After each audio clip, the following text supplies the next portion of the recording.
প্রয়োজন ফুরালে ওষুধও বিষ হয়, আর আমি তো মানুষ হই। হ্যালো এভরিওয়ান, আসসালামু আলাইকুম। কেমন আছেন আপনারা? সবাই ভালো আছেন। আজকে ড্রয়িং রুমটাকে নতুন রূপ দিয়ে দিলাম, তো কেমন লাগছে কমেন্টে জানাবেন কিন্তু। সাথে সাথে ডাইনিং টেবিলটাকেও গুছিয়ে নিলাম, ডিপ ফ্রিজটাকেও হচ্ছে। এর মধ্যে মেয়ে নিয়ে আসলো তার খেলনা পাতিল, তারপর ওইগুলোকে সরিয়ে আমি আমার নিজের মতো সাজিয়ে নিলাম। তারপর রান্নাঘরে চলে আসলাম। রান্না করতে করতে আপনাদের সাথে কিছু কথা বলতে চাই।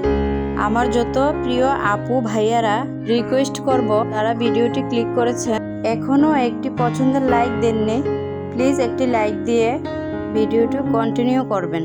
আর যদি আপনার কাছে ভালো লাগে সাবস্ক্রাইব করে আমাদের পাশে থাকবেন। চুলায় অর্ধেক রান্না হয়ে গিয়েছিল, সিলিন্ডার গ্যাস শেষ হয়ে গেছে। গ্যাসের জন্য ফোন দিয়ে দিয়েছি।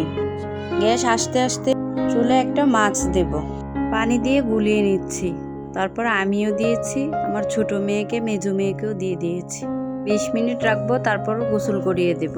এদিকে গ্যাস নিয়ে এসেছে, আমি রান্নাও কমপ্লিট করছি। রান্নার পাশে এত আবর্জনা হয়ে গেছে, এগুলো একসাথে করে পুড়িয়ে নিচ্ছি। তারপর বিকেলে ছাদে চা খেতে খেতে আপনাদের সাথে আমার গাছের ফুল দেখাচ্ছি।